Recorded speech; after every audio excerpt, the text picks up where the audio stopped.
오늘의 말씀은 로마서 1장 6절입니다. 한 절이므로 우리 다 같이 읽겠습니다. 너희도 그들 중에서 예수 그리스도의 것으로 부르심을 받은 자니라. 아멘. 다시 전하는 복음이라는 제목으로 윤성원 목사님 나오셔서 말씀 전해주시겠습니다.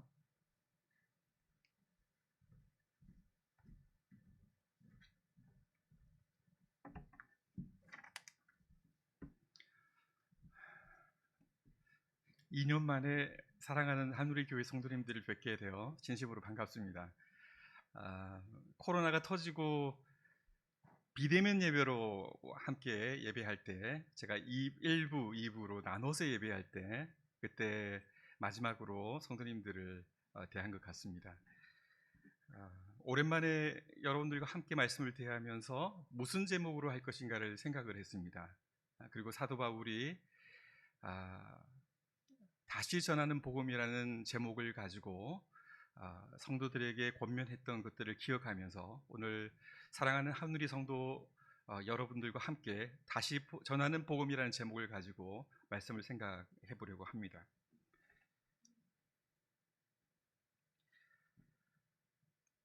문제 제기를 하려고 합니다. 그것은 왜 복음의 능력이 나타나지 않는가 하는 것입니다. 저는 모태신앙으로 자랐고 어렸을 적부터 교회 중심적인 생활을 해오면서 한국교회와 많은 성도님들의 모습들을 볼 때에 떠나지 않는 한 가지 질문이 있었습니다.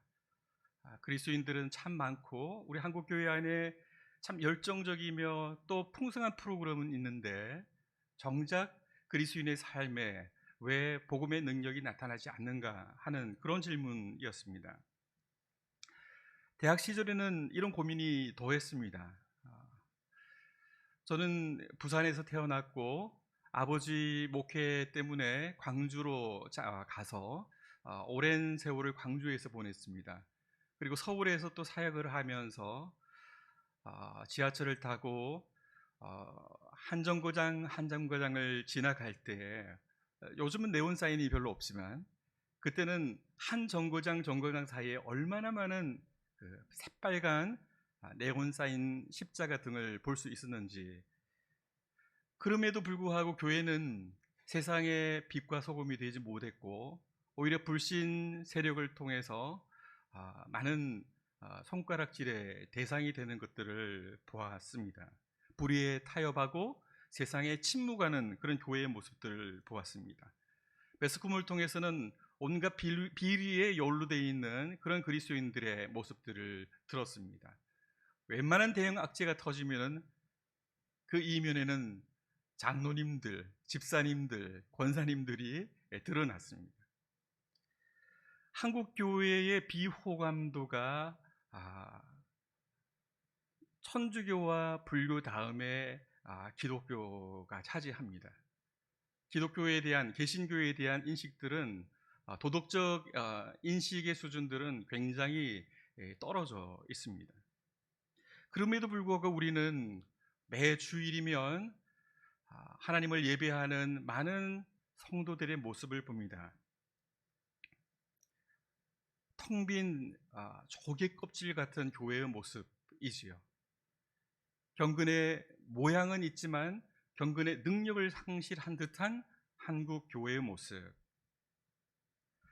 저는 이런 한국 교회의 모습들을 되돌아보면서 로마서를 통해서 사도 바울이 이야기했던 것들을 기억을 했습니다. 로마서는 우리에게 복음의 핵심이요 신앙의 대주제인 이신칭의 복음에 대해서 얘기를 하죠. 로마 가톨릭의 선행 공로를 부정하면서 복음을 재발견한 마르틴 루터처럼 오직 믿음으로 말미암아 의롭게 된다는 이 복음은 우리에게 참된 자유를 허락해 주었습니다. 하나님의 은혜를 얘기하면서도 우리가 평생을 신앙하면서 우리의 열심과 노력을 통해서 선한 행실을 이루고 그러한 것들을 공로로 삼아 하나님 앞에 인정받고자 했던 대단히 종교적이고 율법주의적인 중세 로마 가톨릭을 바라보면서 루터 자신도 그 율법의 올무에서 힘들어했지만 결국에 이 로마서의 복음을 통하여서 진정으로 자유케 하는 이신층의 복음을 만나게 되었던 거죠. 사도 바울 역시 유대교와 유대 율법주의에 대항해서 오직 우리를 진심으로 자유케 하는 것은 예수 그리스도의 십자가 복음밖에 없다는 사실들을 우리에게 일구어 주었습니다. 그런데 이제 우리가 여기서 한 가지 살펴볼 것은 이것입니다. 무엇을 믿는 믿음인가 하는 것이죠. 오늘 본문을 통해서 우리가 확인하는 것은 우리에게 구원을 주시는 하나님의 능력의 복음인 것입니다. 우리는 어렸을 때부터 복음을 듣고 복음을 배우면서 복음에 대해서 잘 이해하고 깨닫고 있다고 생각을 하고 있습니다. 그러나 사도 바울이 우리에게 살펴주는 복음은 복음에 대한 지식과 복음에 대한 관념이 아니라 우리에게 구원을 주시는 하나님의 능력이 되는 복음이었던 것입니다.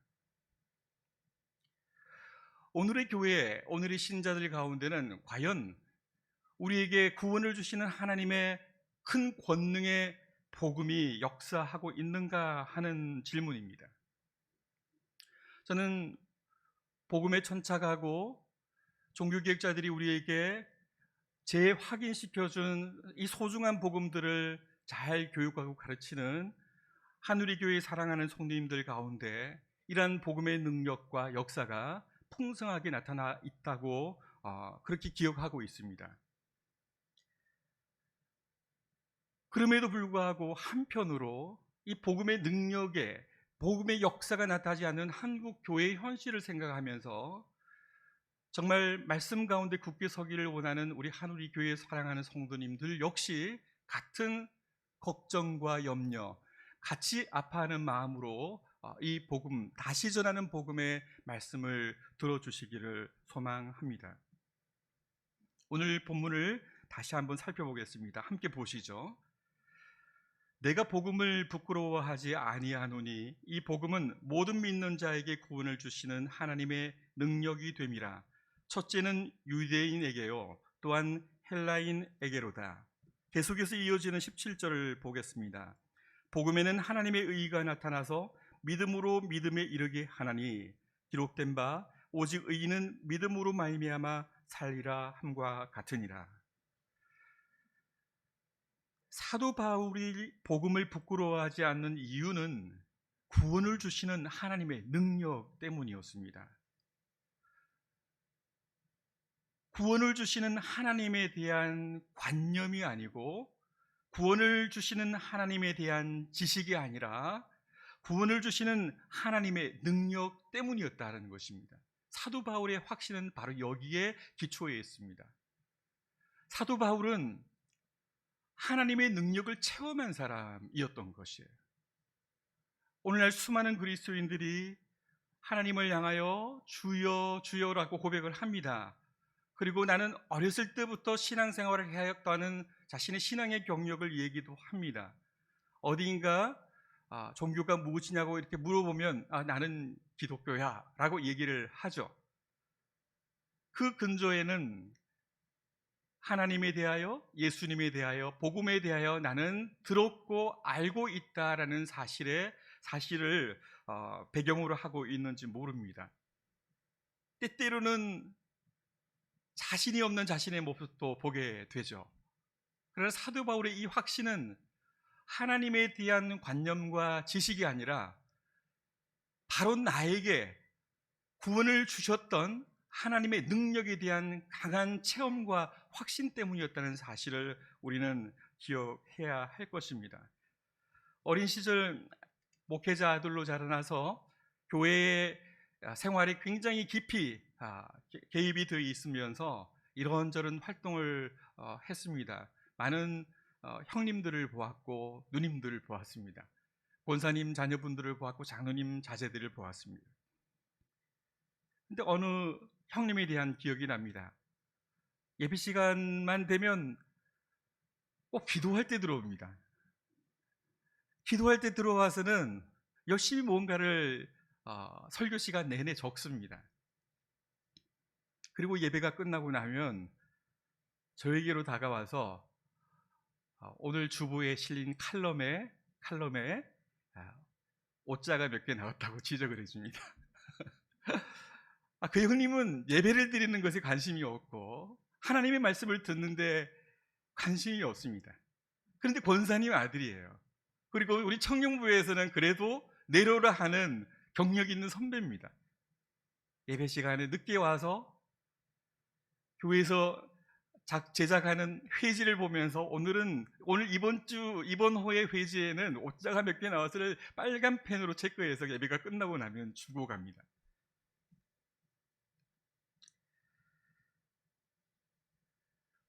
예배나 기도회나 우리가 말씀을 배우는 성경 공부는 뒷전으로 하고 친교회나 단합대회나 함께 부대끼는 이런 자리에는 열심을 내는 사람들을 가끔씩 보기도 하죠. 일주일에 그래도 내가 기독교인인데라는 참 이 종교적 양심을 가지고서 주일 예배 한번 좀 쉬고 싶은데 그래도 가지 않으면 면목도 없고 스스로도 양심에 찔리는 듯해서 참 억지 걸음을 하면서 예배를 한번 드리고 가는 그런 크리스찬들도 보게 되죠. 적당주의, 종교적 형식주의 이러한 것들이 만연한 한국 교회의 모습입니다. 저도 그랬습니다. 저도 목사 아들로서 청소년기를 겪으면서 가졌던 가장 큰 고민은 무엇이었냐면 제가 믿고 고백하는 이 신앙이 하나님께서 저를 인격적으로 만나 주셔서 고백하는 제 스스로의 신앙인지 제 스스로의 인격적 신앙인지 아버지로부터 어머니로부터 물려받아서 답습된 형식적 신앙인지에 관한 그런 고민이었습니다. 그래서 청소년기를 겪고 청년기를 겪으면서 제게 관심했던 것들은 복음이란 무엇인가, 예수님은 누구인가, 구원은 무엇인가에 관한 지식적 주제보다도 저의 관심은 우리 김남준 목사님의 예배의 감격에 빠져라, 십자가를 체험하라 하는 이런 감격과 체험에 관한 문제였던 것입니다. 하나님에 대해서 알고 구원에 대해서 이해하며 그리고 기독교 신앙이 무엇인지에 대한 그러한 충분한 알미 있었지만은 그것이 내게 능력이 되어 나타나고 있는가 하는 질문 앞에 늘 서 있었던 것이죠. 오늘날 많은 그리스도인들이 그러합니다. 강단에서 선포되어지는 말씀을 통해서 하나님의 말씀을 사모하라 하지만 사모가 안 되는 거예요. 범사에 기도하라 라고 하는데 너무 많이 들었는데 기도가 안 나오는 거예요. 이웃을 사랑하라 하는데 내 마음에 질투가 생기고 비교가 생기고 미움이 생기는, 투기가 생기는 겁니다. 생기지 않는데 어떻게 말씀을 배우고 기도를 하며 이웃을 사랑할 수가 있겠습니까? 억지로 척하는 경우도 있겠습니다만은 그것이 주는 위선감이라는 것은 스스로를 돌아볼 때 사실 이루 말할 수 없는 것입니다. 왜 예수를 믿는다라고 하는데 신앙생활을 한다고는 하는데 내 모습은 이처럼 열정과 감격이 없어 주저하는가? 왜 나의 모습은 냉랭한 모습인가? 하는 그런 물음이 저의 청년기와 청소년기에 제게 다가오는 그런 고민들이었던 것입니다. 저는 이러한 능력이, 복음의 능력이 나타나지 않는 이유를 두 가지 정도로 꼽아 보았습니다. 첫 번째는 복음을 잘 알지 못하기 때문입니다. 한 실직 과장이 있었습니다. 서울에 있는 명문대를 졸업하고 잘 나가는 젊은 과장이었습니다. 그런데 IMF를 경험했습니다. 회사가 무너졌습니다. 그리고 회사를 나와야만 했습니다. 거리를 헤매고 그리고 시금을 전폐하고 가장으로서의 책임을 다하지 못하는 데에 대한 자책감을 가지고 있다가 아내의 위로와 격려를 따라 교회를, 예배당을 찾게 됐습니다. 그리고 마음껏 한껏 울었습니다. 그러다 보니 목사님이 위로를 해주시고 성도님들이 따뜻하게 품어주시는 것을 경험했습니다. 그리고 열심히 교회 생활을 시작했습니다. 열심히 하니까 인정받습니다. 열심히 하니까 사람들이 격려를 해줍니다. 그래서 서리 집사가 됐어요. 그리고 또 열심히 하니까 주일학교 부장이 됐습니다. 그리고 전도회 회장이 됐습니다. 그리고 교회에서 이제는 누구도 없어서는 안 될 그런 귀중한 일꾼으로 인정을 받기 시작을 했습니다. 명문대 출신의 참 중견 회사에서의 리더십을 교회 생활을 통하여서 안수 집사로 참 발휘하기 시작합니다. 그리고 내 마음에 이전에 없었던 그런 어떤 만족감과 그리고 성취감들이 밀려오기 시작합니다. 그리고 더 열심히 신앙생활을 합니다. 그런데 이분이 이 열심을 다했던 것은 버려진 사회로부터의 어떤 대리 보상의 욕구, 대리 만족의 욕구가 교회 공동체를 통해서 나타나는 것이었습니다. 정작 이분에게는 복음에 대한 이해가 없었습니다. 그냥 교회 생활을 했던 것입니다. 그리고 열심을 다해서 했던 것입니다. 대개 남자 일꾼들이 부족하지 않습니까? 그러니까 그 열심의 모습들이 사람들한테 인정을 받았고 교회에서 직분을 받고 그리고 리더십의 자리에 이를 수 있게 되어주었던 것이죠. 실제로는 이분은 복음에 대한 이해가 없었습니다. 우리는 이런 경우들을 너무 많이 경험합니다. 그래서 교회의 리더가 되는 것은 매주일 예배 잘 참석하고 모든 모임에 헌신적으로 참여하면 대부분의 교회에서는 집사가 되고 장로가 됩니다.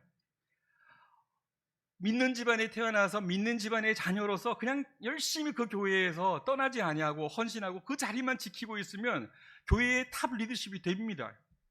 그럼에도 불구하고 복음과 상관이 없을 수 있다는 사실이에요. 이분은 복음을 제대로 알지 못했습니다. 이분은 그냥 종교적인 열정을 가지고 신앙생활을 했습니다. 복음을 강단을 통해서 말씀을 듣지만은 자기가 생각하는 예수상을 갖고 있습니다. 자기가 생각하는 기독교에 대한 이해를 가지고 있을 뿐입니다. 실상은 그리스도인이 아닌 종교인이었던 것입니다. 저는 이런 복음의 능력을 알지 못하고 복음을 제대로 이해하지 못한 채 신앙생활을 하는 4가지 유형을 기억합니다. 첫 번째는 샤머니즘입니다. 기복신앙이라고 이야기를 하지요. 절에 갈 수도 있습니다. 삼신 할머니를 찾아갈 수도 있습니다. 그런데 예배당에 왔습니다. 그 심정으로 나의 자녀를 위해, 나의 남편 사업을 위해, 우리 모두의 건강을 위해 새벽마다 나와서 지성을 쌓고 기도에 공력을 올립니다. 겉으로 보면 대단히 신앙이 좋은 것처럼 보이잖아요. 그런데 기복신앙인 거예요. 아까 실직과장처럼 상처받은 심령을 가지고 절에 들어갈 수도 있을 것 같은데 또 예배당에 나와서 위로를 받고 격려를 받고 그래서 자기가 만든 그 하나님에 대해 자기가 구원해낸 하나님에 대해서 예배하고 헌신의 노력을 다하는 경우도 있습니다. 그때 하나님은 단지 카운셀러에 지나지 않게 되는 것이죠. 그리고 많은 사람들이 도덕 종교로 생각을 합니다. 지금은 아니에요. 지금은 교회가 많이 욕을 먹습니다. 그러나 과거에는 불신자 부모님들이 나는 안 가도 우리 애들 그래도 착하게 잘 자라날 수 있도록 어린 시절 주일학교를 보내고 했던 것들을 우리는 기억하지 않습니까? 기독교를 도덕 종교로 보는 것이에요.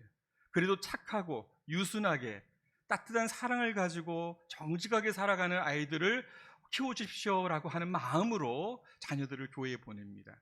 그렇게 생각하는 신앙인들이 너무나 많이 있습니다. 그리고 전자에 말씀드렸지만 형식과 습관에 길들여진 종교인들을 보게 되는 거예요. 모태신앙 아니면 믿는 가정 어렸을 때부터 습관적으로 신앙을 하다 보니 주일 한번 빠지면 큰 죄책을 가지게 되죠.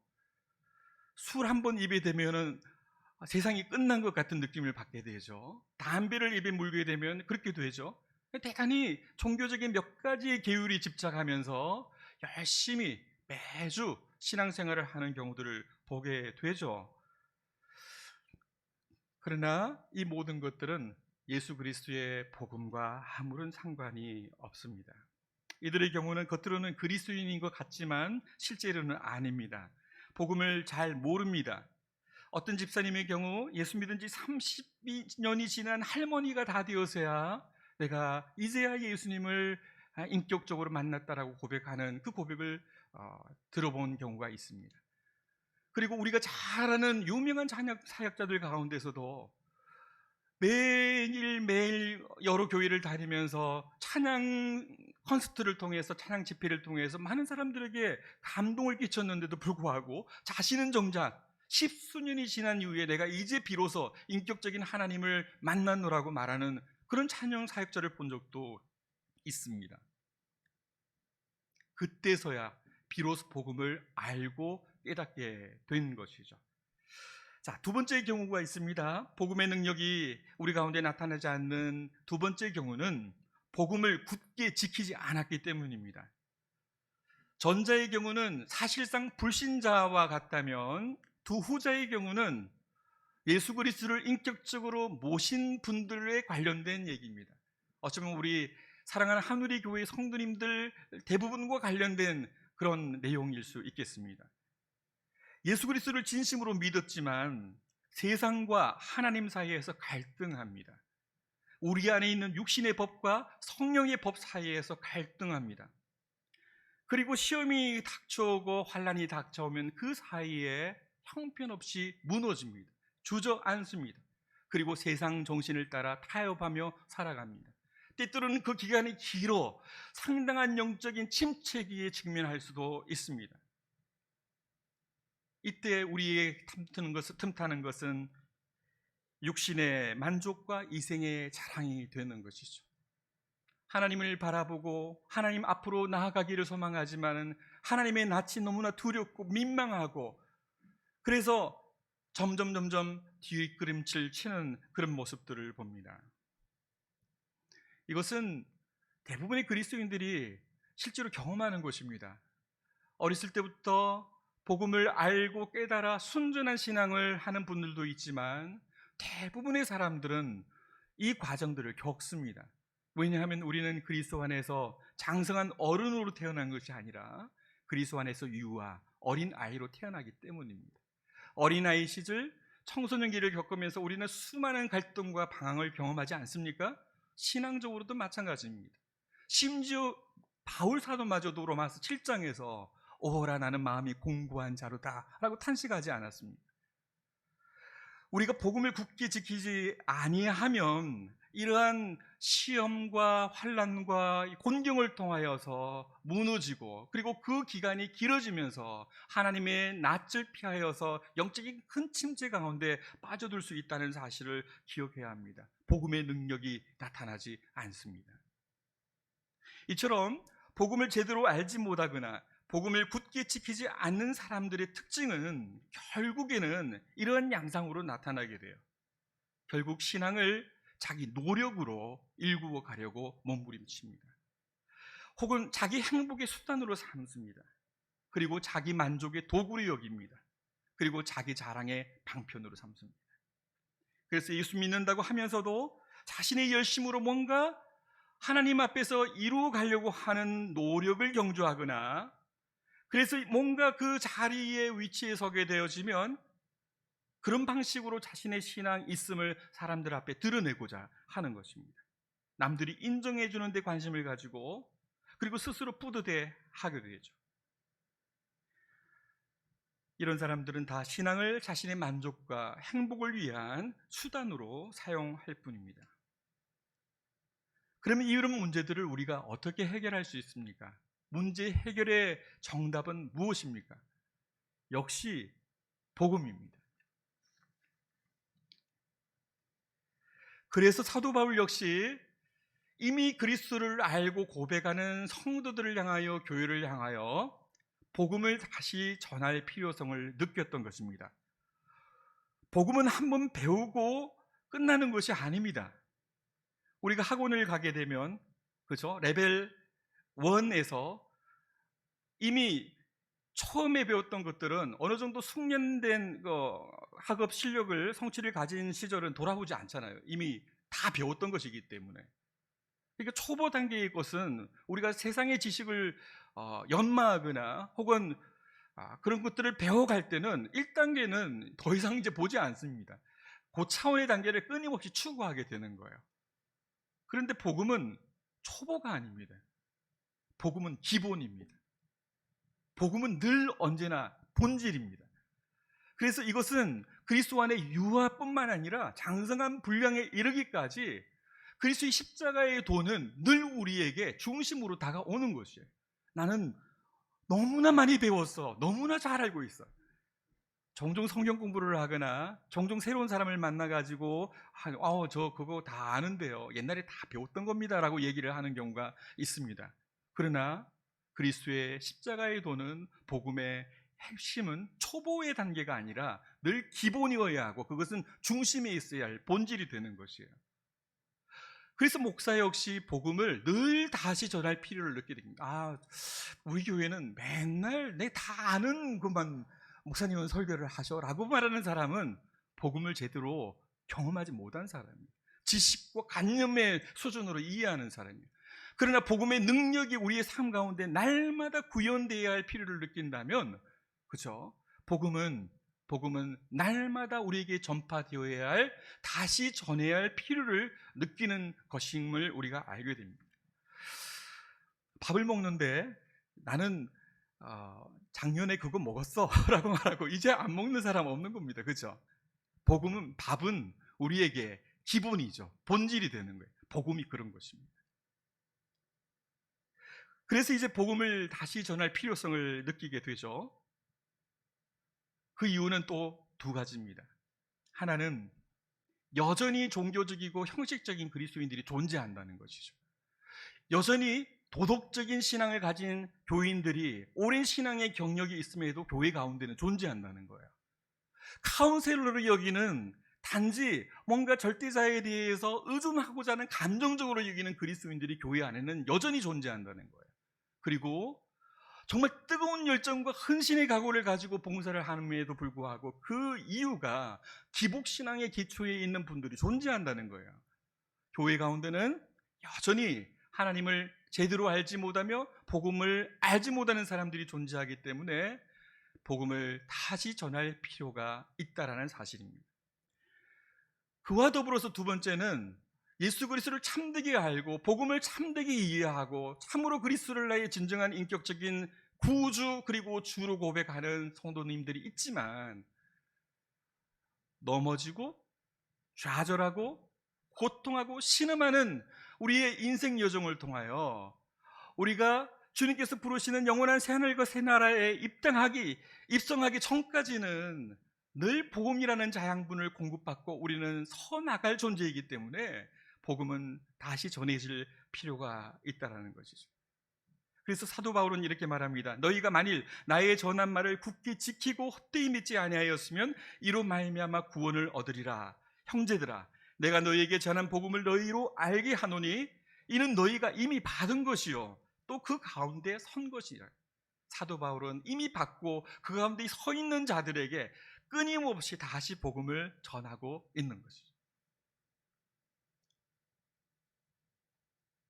그렇다면 어떻게 해야만 이 복음의 능력이 우리 가운데 나타날 수 있을까요? 첫 번째로 복음이 무엇인지를 바르고 참되게 알아야 합니다. 복음을 바르게 아는 것은 대단히 중요합니다. 아까 네 가지의 경우에서처럼 참 자신의 공력을 따라 열심히 있는 신앙의 경력자로 사람들한테는 추앙받고 인정받을 수 있지만 정작은 그는 하나님 앞에서 선자로 있지 않습니다. 이 프리츠 리데나우라는 종교에 매이지 않은 그리스도인이라는 책을 쓴 그 목사님이 이런 표현을 썼어요. 종교인이냐 그리스도인이냐. 그리고 거기에는 열심히 걸어가는데 한 발자국도 내딛지 않는 사람의 모습이 있어요. 본인은 정말 많이 걸음질을 했다고 생각해요. 자기는 정말 많이 달렸다고 생각을 해요. 주를 위해 정말 많은 충성을 했다고 생각해요. 그런데 하나님이 보시기에는 단 한 발자국도 내딛은 적이 없습니다. 그런 자들이 교회 안에 종교적인 그러한 옷을 입고서 존재합니다. 그래서 복음을 애초에 먼저 잘 바르게 깨달아야 하는 거예요. 복음을 배우는 것은 대단히 중요합니다. 하나님의 말씀을 통하여서 복음이 무엇인지를 참되고 바르게 아는, 바로 이것이 첫 찬수를 깨는 것이에요. 그래서 무엇보다도 헌신의 자리, 봉사의 자리도 정말 중요합니다만은 말씀을 배우는 자리가 너무 중요한 거예요. 다른 그 무엇보다도 이거는 첫 출발점이에요. 성경 공부를 통하여, 강단을 통해 선포되어진 하나님의 말씀을 통하여 계시된 하나님의 말씀이 무엇이고 계시된 말씀을 통하여 우리에게 다가오는 복음의 내용이 무엇인가를 먼저 참되고 바르게 아는 것이 대단히 중요한 거예요. 수십 년의 신앙 경력을 가지고 있어도 하나님의 말씀이 계시하는 복음에 대해 바로 깨닫지 못한다면 그 사람은 아무것도 아닙니다. 한평생을 헛되이 예수 믿은 것입니다. 자, 두 번째는 한 번 받은 복음을 끝까지 붙잡고 지켜야 하기 때문입니다. 우리는 그리스도 안에서 어린아이로 태어난다고 했습니다. 우리는 그리스도 안에서 유아, 갓난아이로 태어난다고 이야기를 했습니다. 그래서 날마다 신령한 젖을 사모해야 합니다. 여러분이 영적 침체기를 한번 돌아보십시오.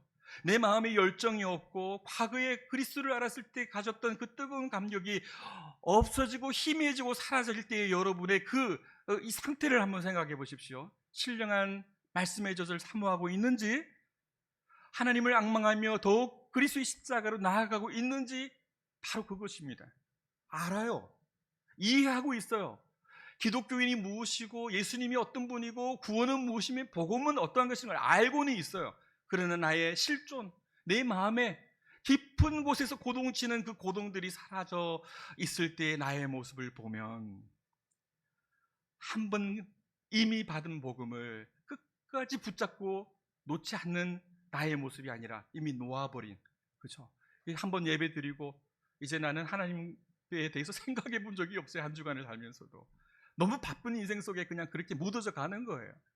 그럴 때 나의 모습은 하나님을 인격적으로 만나지 못하고 늘 어딘가에 두려움과 공포 속에 숨어서 하나님으로부터 뒷걸음질 치고 있는 내 자신을 발견하게 되는 거죠. 전 인격을, 우리의 전 마음을 다하여서 복음을 붙잡고 하나님의 은혜를 갈망하며 나아갈 때, 그죠? 그 나아갈 때 우리 안에 복음의 능력이 나타나게 됩니다. 복음은 그런 것입니다. 인생을 향한 기쁜 소식입니다. 우리가 잘 알지만 우리가 경험하는 이 모든 문제들, 우리의 인생의 모든 문제들, 내 개인의 실존뿐만 아니라 우리의 가정의 문제, 우리가 살아가는 공동체의 문제, 인류 사회의 문제, 환경의 문제에 이르기까지, 그렇죠? 가정의 불화, 교육으로 인한 계층의 갈등들, 양극화, 사회계층의 갈등, 국가 간의 전쟁의 문제, 질병의 문제, 코로나 천재지변의 문제, 그리고 자연계가 파괴되어지는 이 모든 문제가 근원이 무엇입니까? 하나님을 떠난 인생, 하나님을 반역하고 스스로 하나님 앞에 천상천하 유아 독존이 되고자 하는 인생의 이 죄악 때문이 아닌가 하는 거예요. 이것의 결국에는 사망입니다. 영원한 지옥 심판입니다. 그리고 주님 다시 오실 때의 인류는 하나님 앞에서 그리스도의 재림 앞, 그리스도 만유의 심판자로 오실 그리스도 앞에서 영원한 심판을 직면해야 할 그런 운명 가운데 처해 있습니다.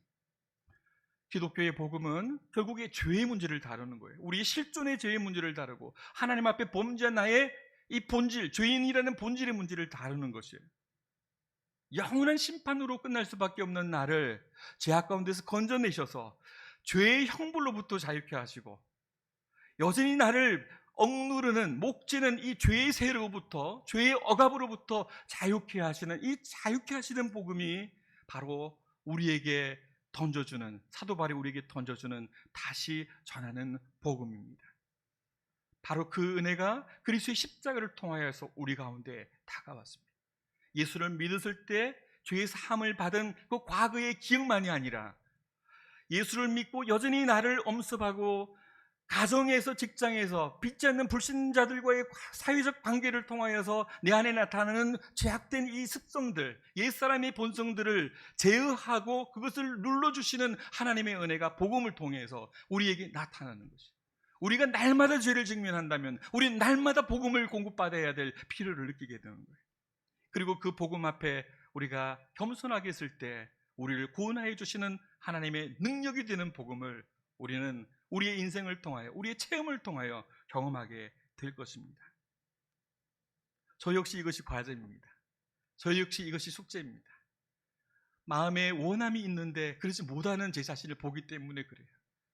때때로 목사이지만은 하나님 앞에서 뒤로 뒷걸음치는 모습을 보고 의도적이든 의도적이지 않든 죄 가운데 무릎을 꿇고 패배할 때에 겸손히 그리스도의 십자가 앞에 나아가 진정으로 죄를 자복하면 미쁘셔서 우리를 다 안아주시고 사해주시고 용서해주실 하나님을 아는데도 불구하고 나가지 못하는 저의 초라한 모습을 보기 때문에, 그래서 이 문제는 목사, 장로, 집사, 직분자의 문제일 뿐만 아니라 우리 모든 성도들의 문제가 아닌가 싶습니다. 그럼에도 불구하고 사도 바울은 우리에게 이렇게 위로와 도전을 줍니다. 내가 복음을 부끄러워하지 아니하노니 이 복음은 모든 믿는 자에게 구원을 주시는 하나님의 능력이 됩니다. 그래서 우리가 위로를 받습니다. 그래서 우리가 초라하고 미력하고 부족한 자이지만 다시 한번 일어서게 됩니다. 저는 그래서 그리스도인들은 마치 오뚜기와 같은 존재라고 생각을 합니다.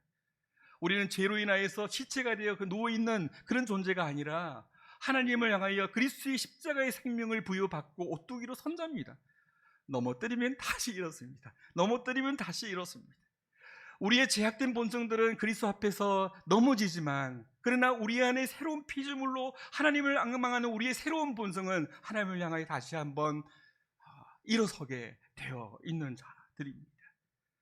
그래서 복음의 능력이 나타나기 위해서 우리는 복음을 굳게 끝까지 잡고 지켜야 합니다. 복음의 능력이 나타난 자의 특징에 대해서 마지막으로 살펴보겠습니다. 복음을 받아들인다는 것은 단지 지식으로 동의하는 것이 아니라는 말씀을 드렸습니다. 기독교인의 흉내를 내는 것이 아닙니다. 그것은 곧 구원을 우리에게 주시는 하나님의 능력을 받아들이는 것입니다. 참되게 그리스도를 믿는 자에게는 이런 능력이 나타납니다. 삶이 바뀝니다. 우리의 본성이 바뀝니다. 우리의 존재 혁명이 일어납니다.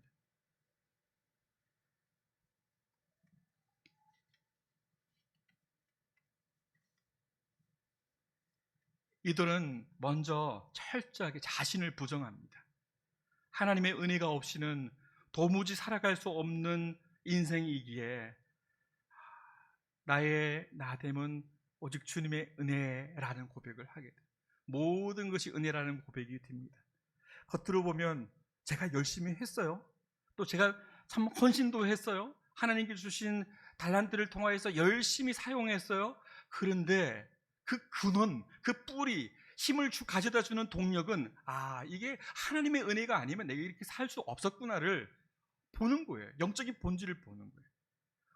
왜냐하면 애초에 그들은 하나님이 없이 자기 힘과 노력으로 살려고 했을 때의 수많은 실패들을 경험하고 고백하고 알기 때문에 그렇습니다. 그리고 그 이후에는 내 힘으로 살 수 없기 때문에 그리스도의 십자가를 붙들었기 때문에 그렇습니다. 그래서 그 이후에 우리가 열심과 수고를 통하여, 헌신의 수고를 통하여 살아간다고 하더라도 그걸 가능하게 하여 주시는 분은 하나님이시라는 사실을 고백하고 깨닫게 됩니다. 오늘 구원받은 하나님의 백성으로 서 있는 것은 오로지 날 위하여 십자가를 지신 예수 그리스도 때문이요, 오늘도 또 다른 부에서 성령님을 우리 가운데 보내주셔서 우리 안에 영으로 내주하셔서 우리와 함께 대화하시고, 죄를 지으면 우리에게 권고해 주시고, 또 우리가 연약하면 우리에게 새 힘을 북돋워 주시는 성령 하나님의 도우심으로 우리가 살아간다는 것을 우리에게 알게 하여 주시는 하나님의 은혜 때문임을 우리가 고백하게 됩니다. 구원을 주신 하나님의 능력은 이렇게 구원을 받은 자들의 마음속에 작게 혹은 크게 고동치고 있습니다. 그래서 그들은 이제 더 이상 자신의 힘과 노력으로 살기를 원치 않습니다. 날마다 하나님의 은혜만을 사모하고 나의 다른 것은 오로지 주님의 은혜라고 고백하면서 정말 교만하고 나 자신을 뽐내고 인정받기를 원하는 그런 모습들이 문득문득 나타날 때마다 내가 그리스도의 십자가의 공로를 의지하지 아니하고 그리스도를 빌어 내 자신을 인정받고자 하는 이 못난 자기의 모습, 자기의 모습이 내 가운데 있음을 깨닫게 해주시는 하나님 앞에 또 다시 한번 겸손하게 무릎을 꿇게 되는 것이죠. 그리고 마지막으로 이들은 우리를 죄악 가운데 구원하여 주신 목적이 오직 하나님의 영광을 위하여 살아가는 데 있음을 알게 됩니다. 처음 인생을 창조하셨을 때 죄악 가운데 갈 길 몰라 방황하는 우리를 불러주셨을 그때에 우리를 새로운 피조물로 창조하여 주신 그 이유는, 우리를 십자가의 값없는 사랑으로 인쳐주신 이유는 우리를 우리 되게 하시고 하나님 앞에 올바르게 서게 하여 주신 그 놀라운 은혜를 찬송하면서 오직 하나님의 영광을 위한 삶을 살도록 우리를 동력해 하기 위함인 것을 고백하게 되는 것이죠. 이제 말씀을 맺겠습니다. 진정한 그리스도인의 삶은 하나님의 영광을 위한 삶입니다. 오늘 다른 본문을 제가 읽어드리겠습니다. 귀를 기울여 주십시오. 찬송하리로다 하나님 곧 우리 주 예수 그리스도의 아버지께서 그리스도 안에서 하늘의 신령한 복으로 우리에게 복을 주시되 곧 창세전에 그리스도 안에서 우리를 택하사 우리로 사랑 안에서 그 앞에 거룩하고 흠이 없게 하시려고 그 기쁘신 뜻대로 우리를 예정하사 예수 그리스도로 말미암아 자기의 아들들이 되게 하셨으니, 목적이 나옵니다. 이는 그의 사랑하시는 자 안에서 우리에게 거저 주시는 바 그의 은혜의 영광을 찬미하게 하려 함이니라. 우리에게 구원을 주시는 하나님의 은혜의 영광을 찬미하는 삶이 되시기를 바랍니다. 바로 그것이 참된 복음을 소유한 자들의 모습입니다. 그것은 추상적이지 않습니다. 대단히 구체적이에요. 모든 것이 하나님의 은혜임을 고백하면서 여러분의 작고 소박한 일상, 가정, 직장, 학교, 그리고 우리가 발을 내딛고 살아가는 이 사회 속에서 만나는 이웃들과의 관계, 바로 이러한 것들을 통하여서 이웃을 사랑하고 그들을 내 몸과 같이 아끼는 하나님의 사랑의 실정들이 구체적으로 표현되는 것, 그것이 하나님의 영광을 찬미하는 자의 모습임을 고백하여 주시기를 바랍니다. 그리고 그렇게 다 산 이후에 우리는 아버지 하나님 앞에 서서 이렇게 고백할 것 같습니다. 모든 것이 하나님 아버지의 은혜였습니다. 이것이 구원을 주시는 하나님의 능력의 복음을 경험한 자의 모습이며 또 그 길을 비록 부족하지만 묵묵하게 걸어간 자들의 영광스러운 모습이 될 것입니다. 이런 은혜가 사랑하는 한우리 교회 성도님들과 또 가족들과 우리 교회 모두 위에 풍성하게 넘쳐나기를 주님의 이름으로 축원드립니다. 기도하겠습니다. 하나님